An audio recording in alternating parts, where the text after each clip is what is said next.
పరిణయం 75th chapter. అంకిత మరియు సరియు మాట్లాడుకుంటూ నవ్వుతూ ఉంటారు. ఆ సౌండ్స్ విని అక్కడికి వచ్చిన అమూల్య అంకిత అలా నవ్వడం చూసి ఏమైంది, ఏం జరుగుతుంది ఇక్కడ అని అడుగుతుంది. అంకిత వెంటనే కామైపోయి, అంటే అక్క, అమ్మకి నీ గురించి చెప్తున్నాను, అమ్మ భయపడుతుంది కదా అని అంటుంది. అమూల్య అవునా, ఏం చెప్పావేంటి అని అడుగుతుంది. అంకిత అంటే నేను కేవలం నీ గురించి మాత్రమే చెప్పాను, నీ హిడెన్ టాలెంట్స్ గురించి ఏమీ చెప్పలేదు. ఇంకా నీ టాలెంట్ గురించి చాలా చెప్పాలి, కానీ నువ్వు నాకు ఆ అవకాశం కూడా ఇవ్వలేదు అని బొంగమూతి పెడుతుంది. అమూల్య సీరియస్గా అంకిత వెళ్ళి తినేసి రెస్ట్ తీసుకో అని అంటుంది. అమూల్య సరియు దగ్గర కూర్చొని, అమ్మా, నేను అనవసరంగా ఏ పని చేయను, నన్ను చూస్తుంటే నీకు భయం వేస్తుందా? కానీ అమ్మా, నేను ఒక విషయం చెప్పనా, ఆ మౌనిక ఎప్పుడైతే నన్ను బ్రోతల్ హౌస్కి అమ్మాలని చూసిందో అప్పుడు నేను ఆమెని క్షమించలేకపోయాను. అందుకే ఆమెకి అలాంటి శిక్ష వేశాను. అలా అని ప్రతి ఒక్కరూ నా జీవితంతో ఆడుకుంటూ వాళ్ళకు నచ్చినట్టు చేస్తూ ఉంటే నేను భరించలేనమ్మా. కొంతవరకు టాలరేట్ చేయగలనేమో, కానీ ప్రతిసారి టాలరేట్ చేస్తూ ఉండలేను కదా, అందుకే అలా చేయాల్సి వచ్చింది. నువ్వు టెన్షన్ తీసుకోకు, నేను చూసుకుంటా అని చెప్తుంది. అంకిత ఫ్రెష్ అయి వచ్చి, అమ్మా, నీకు తెలియదు, అక్కలా నేనంత చదువుకోకపోయినా అక్కకి లా గురించి అన్నీ తెలుసు. నువ్వు టెన్షన్ తీసుకోకు, అలాగే భయపడకు, అక్క చూసుకుంటుంది. అయినా చెప్పాలంటే అక్కకి తోడుగా నేనున్నాను కదా. ఈ రౌడీ అంకిత ఉండగా అక్కకి ఏమవుతుంది చెప్పు? అయినా నువ్వే ఎప్పుడు నన్ను రౌడీ రౌడీ అని అంటావు కదా. అవును, నిజంగానే నేను రౌడీలా ఉంటానా అమ్మా అని అమాయకంగా మొహం పెట్టుకుని అడుగుతుంది. అమూల్య నవ్వుతూ, నిజంగా అమ్మ నీకు ఏ ముహూర్తాన రౌడీ అని పేరు పెట్టిందో తెలియదు, కానీ నువ్వు మాత్రం దానికి నిజమైన సార్థకత తెచ్చుకుంటూ ఉన్నావు అని అంటుంది. అంకిత అక్క అని అరుస్తుంది. అమూల్య నవ్వుతూ, సరేలే, వెళ్ళి తిను అని అంటుంది. అంకిత మరి మీరు తినరా అని అడుగుతుంది. మేము తినేసే వచ్చాం అని అంటుంది అమూల్య. సరే అని చెప్పి అంకిత తినడం ప్రారంభిస్తుంది.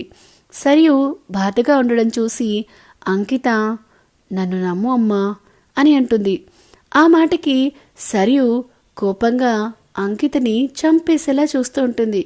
అది గమనించిన అంకిత వెంటనే తింటూ, అబ్బబ్బబ్బా, సూపర్ ఉంది, ఈరోజు వంట ఎవరు వండారో కానీ చాలా బాగుంది అంటూ లొట్టలు వేసుకుంటూ తింటూ ఉంటుంది.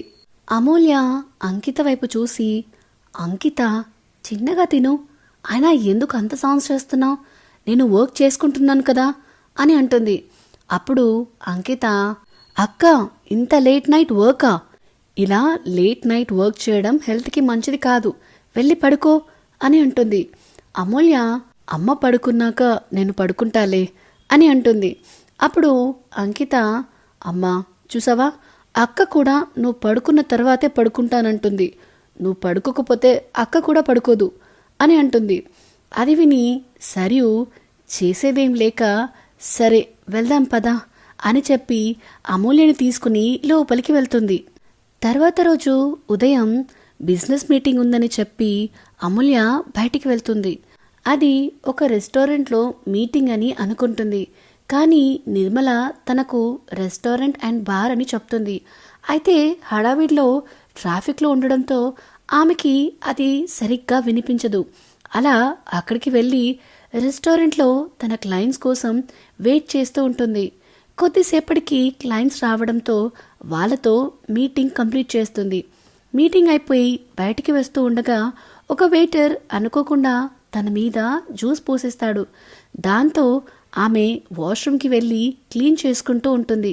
అప్పుడు అక్కడి నుంచి ఏవో సౌండ్స్ వినిపించడంతో ఏమిటా అని చూసేందుకు ఆ వైపుకు వెళ్ళి చూస్తే అక్కడ ఒక బార్ ఉండడం చూసి ఆశ్చర్యపోతుంది. ఇంకా చెప్పాలంటే అక్కడ జరుగుతున్న ఇల్లీగల్ యాక్టివిటీస్ అన్నీ కళ్ళకు కట్టినట్టుగా కనిపిస్తాయి. అక్కడ డ్రగ్స్ను అమ్మాయిలను ఇస్తూ చాలా రకాల అక్రమ వ్యాపారాలు జరుగుతూ ఉంటాయి. అది చూసిన అమూల్య వెంటనే అక్కడ పరిస్థితిని ప్రూఫ్గా ఉంచాలని భావించి ఫోటోలు వీడియోలు తీస్తూ ఉంటుంది. అప్పుడే అక్కడికి అనుకోకుండా ఒక వ్యక్తి వచ్చి ఆమెని గుద్దుకోవడంతో అమూల్య ఒక్కసారిగా బ్యాలెన్స్ కోల్పోయి కింద పడిపోతుంది. సో ఇదేనండి పరిణయం 75th చాప్టర్. ఈ వీడియో కనుక మీకు నచ్చినట్టయితే please like, share and comment చేయండి. అలానే ఇలాంటి కొత్త కొత్త కథల కోసం, కొత్త కొత్త అప్డేట్స్ కోసం మన channel the novel whisperer with విన్యాని సబ్స్క్రైబ్ చేసుకోవడం మాత్రం అస్సలు మరవద్దు. Thank you, bye.